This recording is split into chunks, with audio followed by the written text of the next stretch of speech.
Hey, we back at it again. You know, it's your boy Ray. Ray's podcast live from downtown Dallas. It's a beautiful day today. You know, we're coming live from the 9th floor of Hello Studios. Thank you for rocking with us one more time. Make sure you continue to like, subscribe, follow us on all social media platforms. We appreciate the continued support. Thank you so much. All of our sponsors out there, thank you so much for everything you do for Ray's podcast.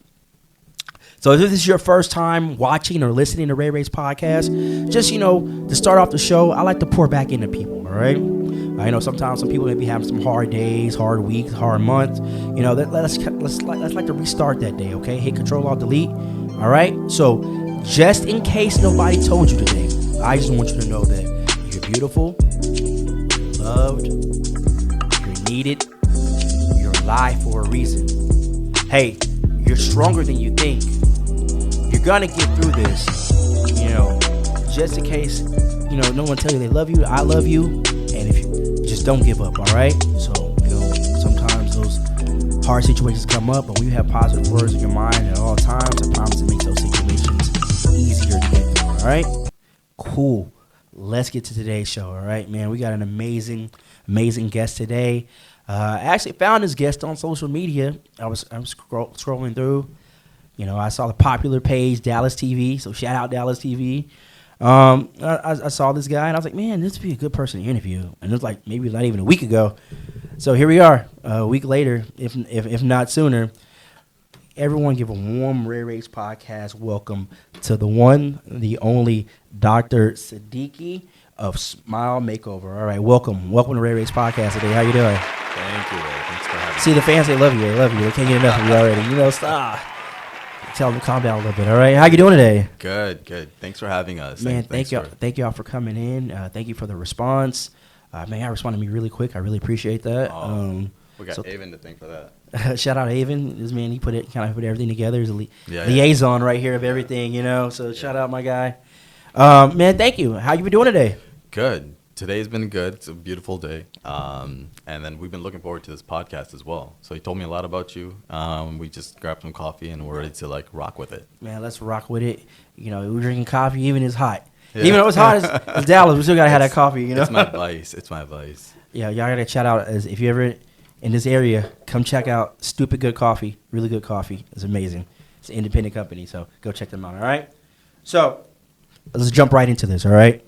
So I want to talk to you about something. You know, I heard you grew up in Wisconsin, correct? Yeah, grew up in Wisconsin. So talk to me. What was it like growing up, you know, in America, Pakistani, you know, Muslim religion? Yeah. And especially in Wisconsin. Yeah. Wisconsin's probably the most middle of the road part of America you could probably do. What were some challenges like dealing with that growing up? First off, people from the Midwest have Midwest hospitality. So I'm not about to shit on Wisconsinians, right? But I will say the people there, generally speaking, very, very nice. You stop at the stop sign or stoplight, people will wave. But yeah, we grew up there. 9/11 happened. I was in a private school, tutoring at home. So and grew up in an environment where it was semi-hostile. So I had to have thick skin to be able to kind of create my own sense of identity. So that's, but it was not necessarily Wisconsin. It was more so the political climate at that time. But because of Wisconsin, I, found interest in like farming, golf. I'm more of a country boy than a city boy. Closer. Yeah. So you say you're more of a country boy than a city boy, right? Yeah. Okay. So you briefly touched on the 9/11, all right? So for those who don't know, your first name is Osama, correct? Yeah. Love it. Man. Probably had to be a really hard situation, first off, with the name Osama, being a Muslim, background. Yeah. Some people are ignorant. Let's just put it that way. So you have a lot of people in this world that are ignorant. How tough was that for you? Did you ever feel like, do I want to tell people my first name is Osama? Like, Yeah. I think that's it just made me grow up faster. So my name being Osama, me not being in school at the time of 9/11 and going back into school, like a public school system, I was forced with challenges. Primarily, how am I going to be accepted? And this is kind of like been with me, even with like the business that I've built here at Smile Makeover. How do people feel accepted? I changed my name at the age of 14 to Sam. So if you look at my name, Osama, Osama, I took the first and last letter off. And so a lot of my friends, close friends, would use that and call me Sam or Sammy because out of just feeling embarrassed for being associated with Osama bin Laden. Yeah. So I don't to disassociate myself, I had to create a new name, a new identity. And that new identity was a new identity throughout high school. And then it felt almost fake because I was like, this is not who I really am. But those that got to know me would be able to look past the name, obviously. And it was not particular to Wisconsin, like I told you before. It was more so related to just the media, etc. So, go for it. No, I was gonna say, I hate that, you felt like you had to change your name, and I felt that's very unfair to you because it's not fair to you. To associate your name with something that has nothing to do with you. I don't think that's fair at all. But I gotta applaud you and commend you for being able to have the thick skin to get through something like that, because I know a lot of people that probably would have folded and could have got through that. So I love it though. Applaud to you. I love it. I interviewed when I moved to Texas 3 years ago. One of the dentists I interviewed for, he looked at me. He was sitting across the couch from me, and he was like, "So what are you?" Like, you. I'm like, "I'm brown." And he's like, "So your name, Osama?" I'm like, "Yeah, Osama." And I told him, "You're gonna love me," and he did. But like, the name is a hindrance if you don't give me the opportunity to get to know me. Yeah. But that just allows me to really showcase who I am and what I do. That's one of those things, like, you have to. What do they say? Stereotypical, and pre-prejudice. Like, you can't, just always assume. Like, the one stereotype I hate about, my race, they say black people can't tip. Yeah. Now, from someone that worked in the restaurant industry, yeah, some of them know. Yeah, I hate to say it, some of our race don't tip that good. I understand. Yeah, but I hate being stereotypical. That's like, for me, like, when I go out, like, I make sure I'm 25-30%. Like, don't associate me. Yeah, don't associate me with that. Exactly. And but at the end of the day, you're one person. Yeah. Right. You can only do so much. And what I've realized is, like, you really can't change. You can't really speak for your type. But just being able to do you yourself will live at peace. Yeah. Absolutely. So let's get into it. When did you realize you wanted to get into the industry, and what are some struggles that you had to overcome? Maybe some hurdles. Also, maybe the training to become get into the dentistry business. I didn't want to be a dentist. I got into a program that allowed me to do research, and dentistry was like a bonus. And I was doing a PhD and my DMD at the same time. And I got into dental school and that PhD program back in 2014. 2 years into the PhD, I just wasn't able to be what I wanted to do with the PhD. So I dropped that, and I just moved on with dentistry. And it was only when I started working with my hands was I like, okay, I really, really enjoy this. And that's where I really realized that my passion for cooking, my ability to use my hands with like the knife, etc., it easily translated into like dentistry. So dentistry is like something that's just like for me, it's like arts and crafts. It's like fun. Nice. Yeah. I never thought of dentistry as arts and crafts before, but hey, it works for you, my guy. There's science behind it, but there's also like it's a creative element to it. Yeah. Just like the way you're making this podcast, the questions you come up with, the situation you put yourself in, etc. All right. Let's get back to this cooking part you just said. All right. Yeah. What's your favorite thing to cook? Ooh, depends on the mood. Okay. All right. So you're happy. You're in a happy mood right now. What's your favorite thing to cook right now? You're happy. Smash burger. Smash burger? It's like just a simple smash burger. Okay. Yeah. All right. We're gonna try this out one day. Yeah. Come over. We're gonna figure this out. All right. Have you ever had like a smoked burger? I think once. I can't remember. I'm very particular about burgers. Really? I'm very particular. How do you like them? It just kind of varies. Like for instance, if I go to like a certain place, like hey, I gotta get a burger from this place. Yeah. I don't know who's watching this. Whataburger's better than In-N-Out. I don't know who needs to hear that. Sorry, had to deliver that message.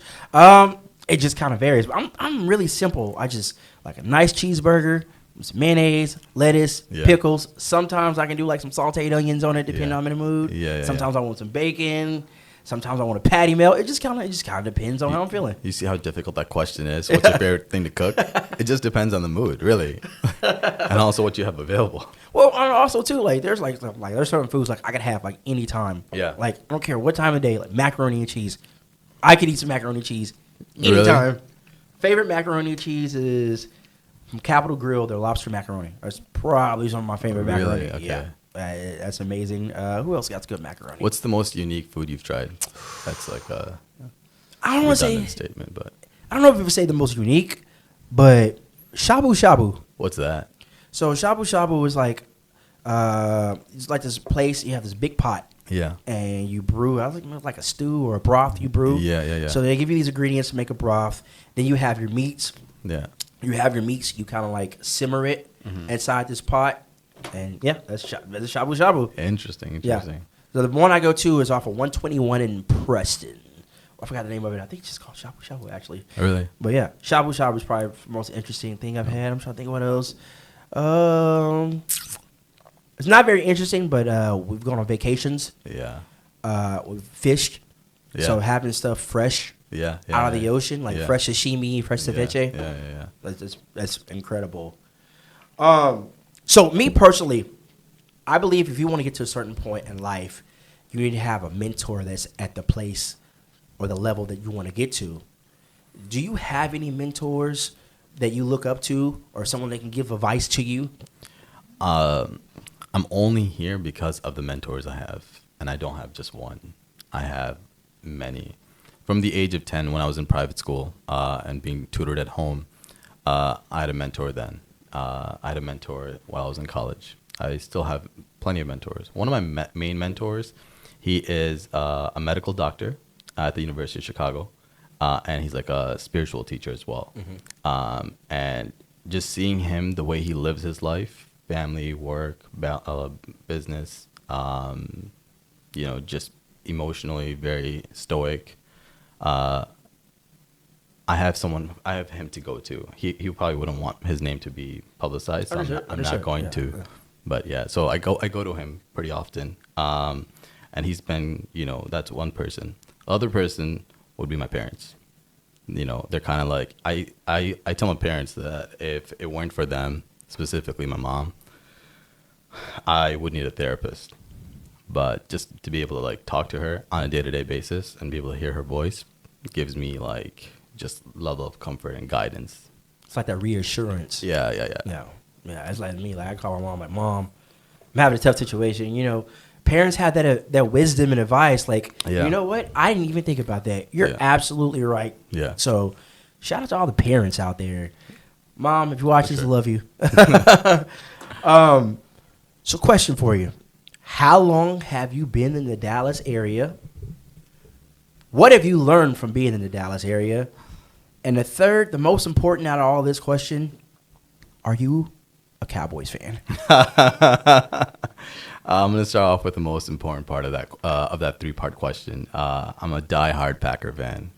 And we'd like to thank you for this interview today. This is a wrap today. I'm joking. And then Des Bryant, the second part was that. Did I move the camera here? No, you're fine. You're fine. He didn't catch it. Remember that? So just came in here and disrespect. I'm joking. We're all good. Hey, he caught it. We can debate this later. Des caught it, all right? I don't care what you say. Yeah. We're joking. And we will not be asking questions about Aaron Rodgers going to the New York Jets. Fair enough. Yeah. Fair enough. No, but what all have you learned here from being in Dallas? And what do you think about it so far? The summers are brutal. Oh, yeah. I moved here. I left everything in Chicago. I was in Chicago for like 7 years. And I was like, I'm not going to ever need a jacket. Yeah. Winters, I do need a jacket here. And then the summers, I want no clothes on. Like, it is, like, my skin wants to, like, it's brutal, yeah. Midwest summers I miss those summers. Yeah. But aside from the weather, the people here are really nice. It's growing so fast. Yeah. The opportunities I've had here versus the opportunities I've been given other places, here I've benefited tremendously. I plan on staying here. Yeah, Dallas has just like really grown into this mecca, like Yeah. for everything, even from entertainment, businesses. Like it's probably one of the best places I say to raise a family. Yeah. Is in the Dallas Fort Worth area, and I think a lot of people have noticed that, and that's why we got so much more traffic because all these people keep trying to move to Dallas, which you need to stop that. Stop moving to Dallas, all right? Stop it. You watching this right now? Don't move to Dallas. But yeah, no, it's great. You know, I've been here my whole life. Your whole life? I've been here my whole life. But, you know, we had a brief stint in Chicago because my extended family, my dad, he married my mom, and his family is from Chicago. So many of trips up to Chicago. What's your take on Dallas? Dallas? Because you've seen it. If you've been here for a while. I've only been here 3 years.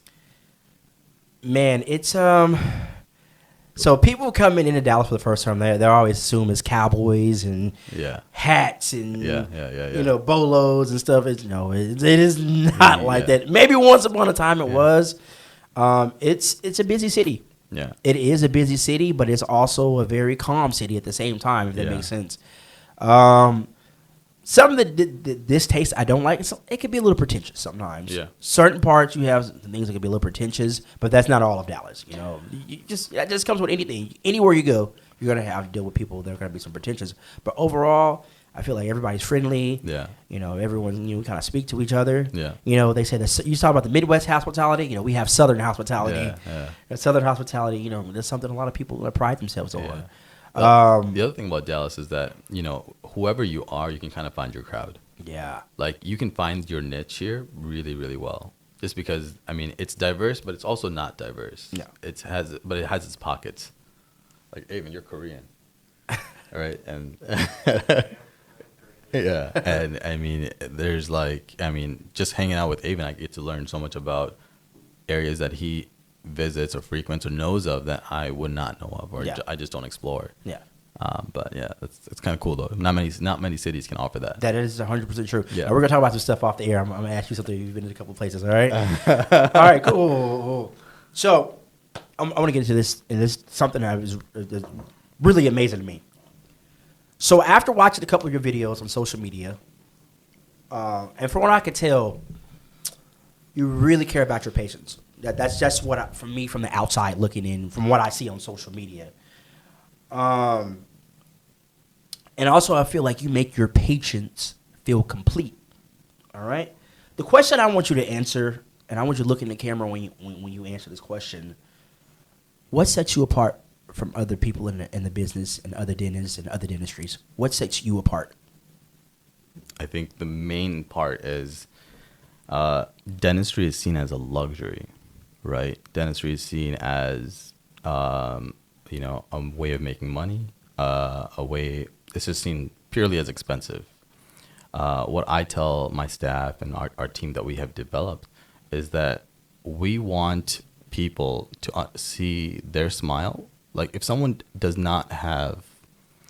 has jacked up teeth, they're probably not in a place where they're making good money. They're not marketable. They're not going to be on TV shows. They're not going to put themselves out on social media. They're not going to be in a relationship, right?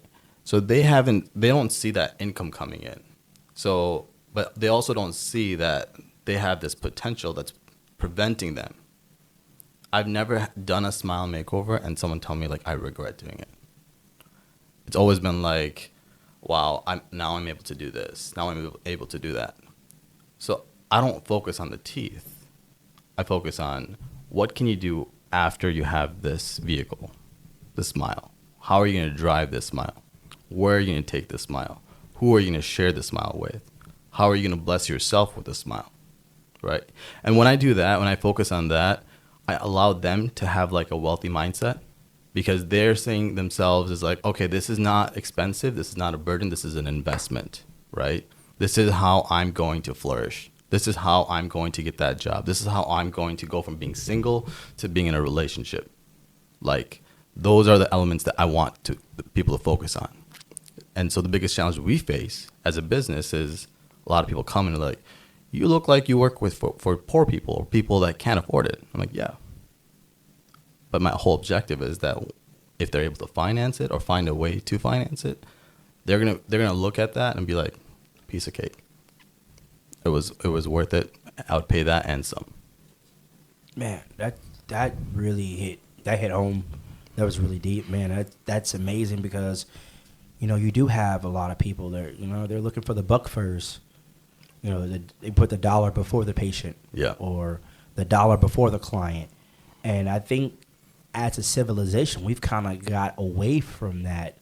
Knowing the person, there's a reason why people need to come in. Yeah. Okay, what can I do to help? Yes, I am in a business, but what can I do to help you? What can we bend? What arrangement can we come to get this figured out? And that's the thing. I wish more civilization and more businesses kind of thought that way. Yeah. Let's put the people before the dollar instead of the dollar before the people. Oh, absolutely. And speaking on that, there are a lot of other dentistries in this area.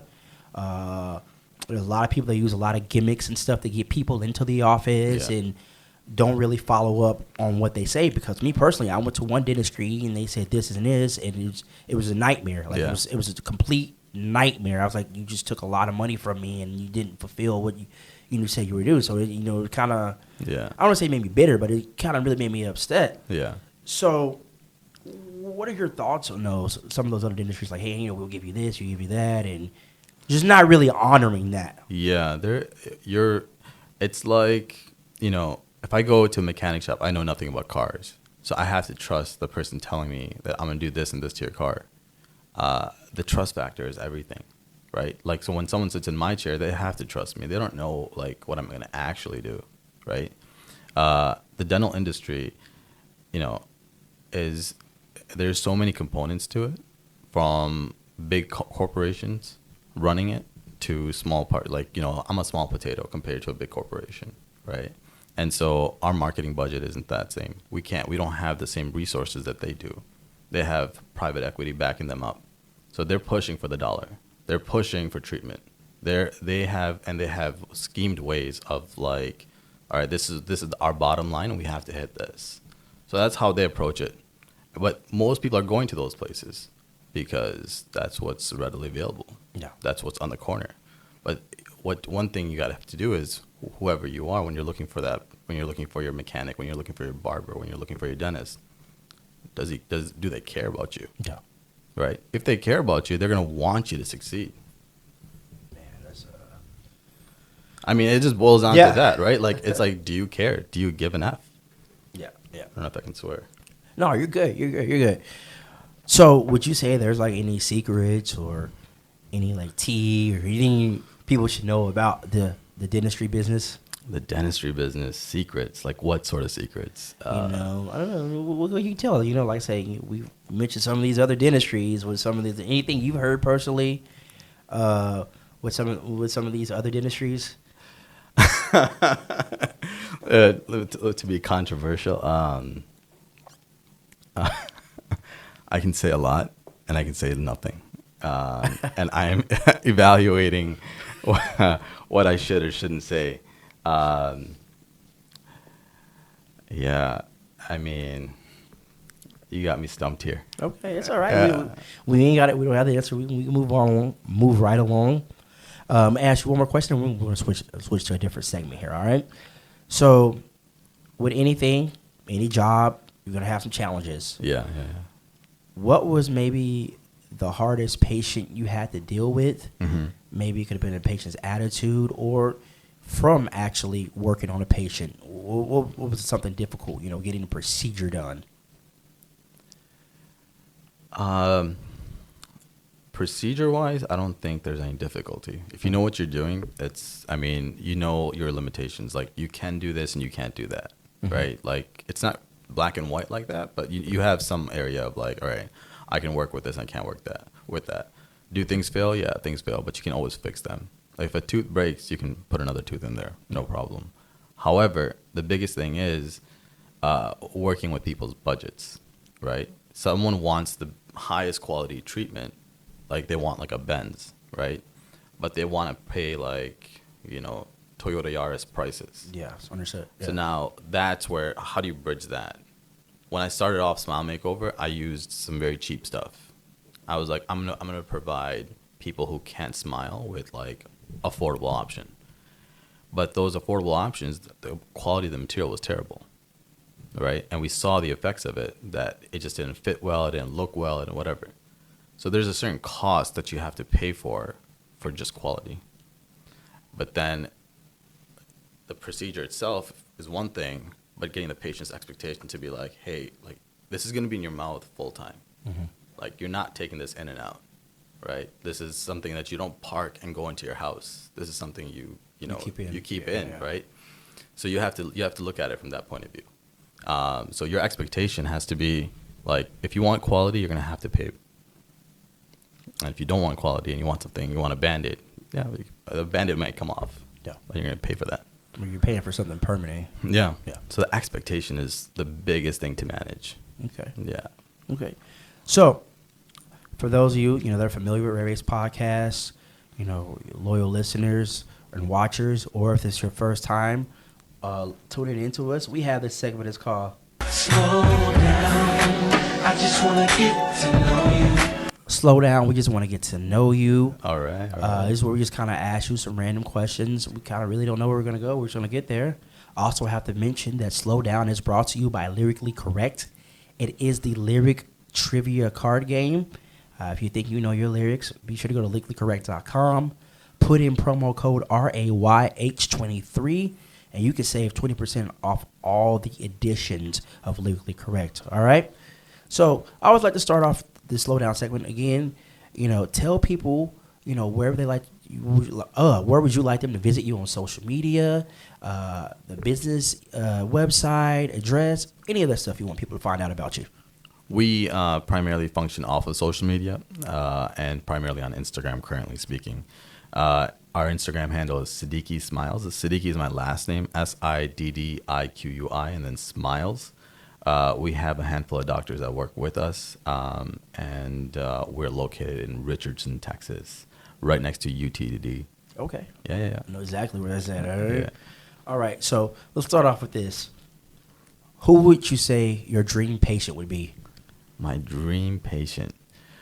My dream patient would be Tiger Woods. Okay. As a golfer, I romanticize over Tiger. Got a bro crush? I got a bro crush on him.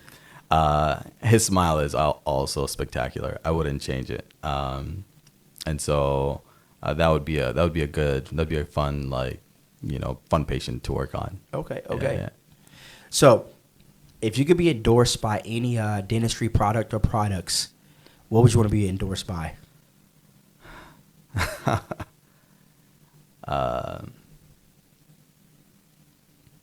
That's a really good question. By any product. Product, company, anything that Yeah. has to do with dentistry. If you could be endorsed by anyone, what would you be endorsed by? It can be any product. Any product, anything. Man. I can't think of anything, literally. Yeah, I don't, as far as sponsorships are concerned, I've always thought about them, and I'm like, I don't know if I want to be sponsored. I don't know if I want to be a billboard for anyone else. Mm-hmm. Yeah. That's a good answer. Yeah. Good answer right there, all right? So, best advice you could give to your younger self?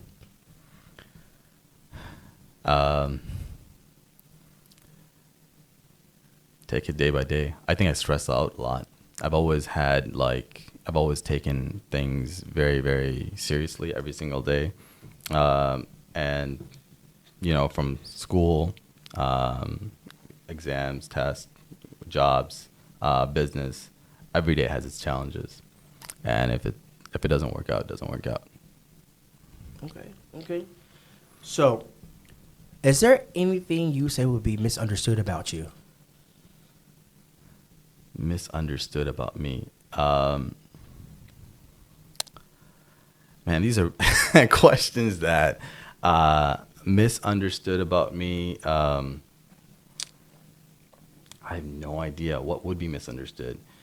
Well, he's not the same Osama. Let's get that one out the way. Right there. That's one of them. Yeah, I would argue every 5 years a person changes pretty much. Yeah. I don't think anyone can look back, especially if they're going through life and going through whether it's relationships, businesses, school, whatever the case is. All that has an impact on you, and you change as a result of it, for sure. I think right now my current identity would be focusing on Smile Makeover. That has like taken over my complete identity. As far as anything misunderstood, I'm not a very controversial person to begin with. Hey, we're all good. That's good. Yeah. That's good. That's good. All right. So I know we were talking a little bit, in passing. You say, you're not big with music. All right. Yeah. But you've had to have some songs you like. Yeah, or for sure. Or you still have to listen to some music from day to day. Yeah. What song would you say best describes you? If You Had One Shot by Eminem. Okay. Yeah. That's a good one. Yeah, I vibe with that a lot because I feel like if this is my shot, and I think if I were to be in any industry, I would see it myself. That would be like, this is my shot. Yeah. Yeah. Do you get hyped before you go work on a patient? Like how a basketball player gets hyped, ready No. for the game. Headphones on, like you. Yeah, that's like working on a patient is like, I wish that's all I had to do. Yeah. I wear so many different hats that when I get to work on a patient, that's like therapy. It's like, okay, I can just be here with my patient in the mouth, doing what I know how to do, just working with my hands and all that. But when I have to solve problems, whether it's like business, accounting, billing, marketing, etc., that's where it's like, there's no roadmap for it. Gotcha. Yeah. So. Okay. If you could go back in time to any era, any period, where would you want to go back in time to? Oh, I think this is the best time. This is the best time? This is the best time. I mean, we have everything. We have communication. Like, the kings of the past could not communicate the way we communicate, right? We have access to any food we want. We have access to, like, the average person today lives better than the kings of the past, right? Like, the sort of mattress you sleep on, the air conditioning, like, heat, security, safety, all of that. This is the time I'll be in. Hey, Yeah. hey, that's awesome. That's awesome. All right. So before I like to wrap up, I always like to end with these two questions. Yeah. All right. The first one, if you could give any advice to anyone, no matter what the subject is, Yeah. what would it be? And secondly, what do you want people to take away from the podcast you're doing with me today? What's the second question again? What do you want people to take away from the From the podcast podcast? you're doing with me? Yeah. This is something I preach to my team like all the time. I'm like, we have to mess up. We have to mess up. If we're not messing up, we're not doing something new. We're not going outside of our comfort zone. So I would give that advice to anyone. Like, you have to do something outside of your comfort zone, and you have to mess up, and you have to also be willing to roll up your sleeves and figure out a solution for that when you do mess up. That's when we're going to grow. Mm-hmm. And as I've been in this business, I've had Smile Makeover for about 3 years. We go through problem after problem after problem. The person I was last 6 months ago, a different person now. Yeah. What I understand about the industry and marketing and dentistry and this and that, very different. Yeah. But it came with all those challenges, right? It doesn't just, you don't just like know it. What would I want to take? What's a message I would leave with after this podcast? I mean, one, I want to thank you for letting us be on the show. Thank you. I Appreciate all the questions and getting to know you, this beautiful location. This is like an opportunity for us to just discuss the idea of the human component behind a smile. There's the dentistry part and there's a business part, but there's a very, very human component. The reason why you reached out was because you thought like we are changing people's lives, all right? And we're not targeting celebrities. We're not making this an elite luxury sort of dental spa. We want to attract people who we can have a significant impact.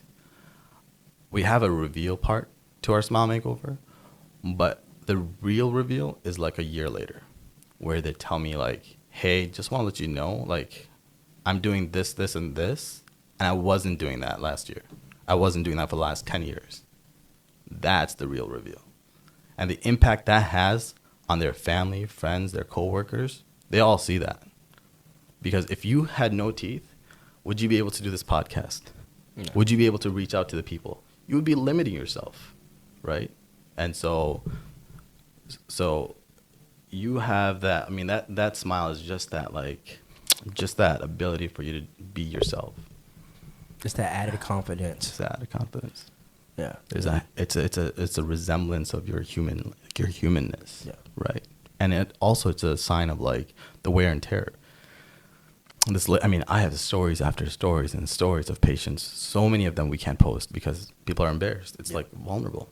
And so I had a lady, very beautiful, young, attractive, and she was in a relationship, domestic abuse. She knocked out her front tooth. We did her smile. Once we did her smile, she told me her real story, and she asked me not to put it on social media. I mean, I can give you example after example. We had a patient last week, did her smile, absolutely loved it. She sent me a video of her kids reacting to it. She was involved with she was raped, and she had someone stalking her. So she said, "Don't post me on social media." I meet person after person, and each smile is just not a smile. It's more about it's way more about their journey. And so Smile Makeover and what I want to create here, we are just starting, is more about others and the average person having like a wealthy mindset than me doing teeth.